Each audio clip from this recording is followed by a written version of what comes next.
আসসালামু আলাইকুম রহমতুল্লাহ। রাসূলুল্লাহ সাল্লাল্লাহু আলাইহি ওয়াসাল্লাম যখন মানুষদেরকে ইসলামের প্রতি আহ্বান করতে থাকলেন, তখন মক্কার মুশরিকরা রাসূলুল্লাহ সাল্লাল্লাহু আলাইহি ওয়াসাল্লামের দাওয়াতি পথে অন্তরায় হয়ে দাঁড়ায়। তারা ইসলামের প্রচার প্রসারকে বন্ধ করে দেওয়ার সর্বস্ব চেষ্টা করে, কিন্তু তারা ব্যর্থ হয়।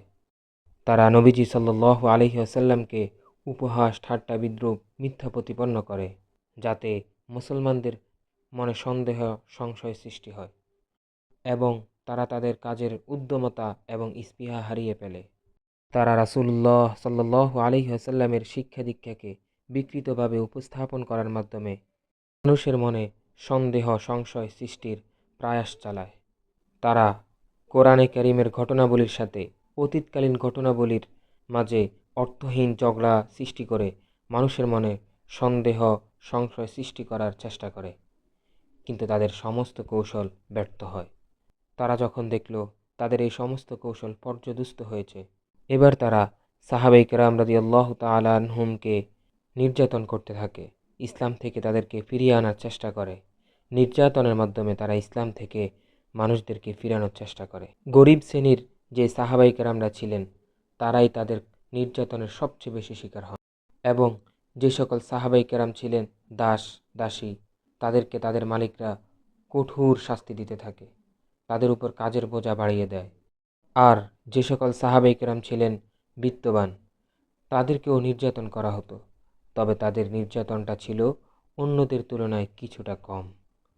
আবু জাহেল যখন কোনো সম্ভ্রান্ত ব্যক্তির ইসলাম গ্রহণের কথা শুনত, তখন সে তাকে গালিগালাজ করত, অপমান অপদস্থ করত এবং ধন সম্পদ ক্ষয়ক্ষতি করবে বলে ভয় দেখাতো।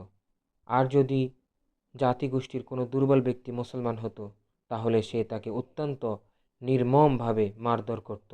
এতেই সে সীমাবদ্ধ থাকতো না, বরং অন্যদেরকে মারধর করার জন্য প্ররোচিত করত। সাহাবায়ে কেরাম ইসলামের জন্য অবর্ণনীয় কষ্ট সহ্য করেছেন।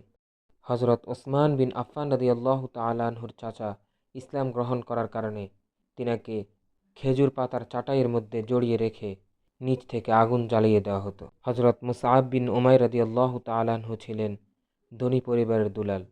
তিনি যেই জামা সকালে পরতেন তা বিকেলে পরতেন না। তিনি যখন ইসলাম গ্রহণ করেন, তখন তার মা তার খানা পিনা সব বন্ধ করে দেয়, তাকে বাড়ি থেকে বের করে দেয়। হযরত বেলাল রাদিয়াল্লাহু তাআলা আনহু ছিলেন উমাইয়া বিন খলাফ জুমাহির ক্রীতদাস।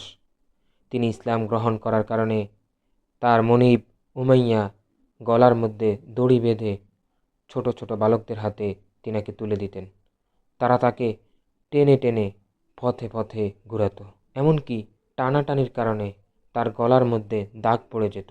উমাইয়া স্বয়ং তাকে হাত পা বেঁধে শাস্তি দিত।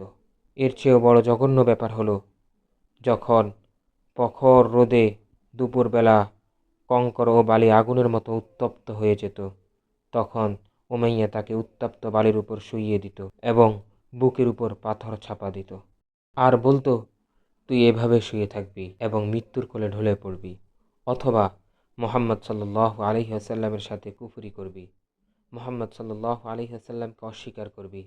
বিলাল রাদিয়াল্লাহু তাআলা আনহু ওই অবস্থাতেই বলতেন, আহাদ আহাদ আহাদ। বিলাল রাদিয়াল্লাহু তাআলা আনহু এমন কষ্টের সম্মুখীন ছিলেন, এমন কষ্টের সম্মুখীন থাকা অবস্থায় একদিন হযরত আবু বকর রাদিয়াল্লাহু তাআলা আনহু তিনাকে দেখলেন, দেখে তিনাকে ক্রয় করে আজাদ করে দিলেন।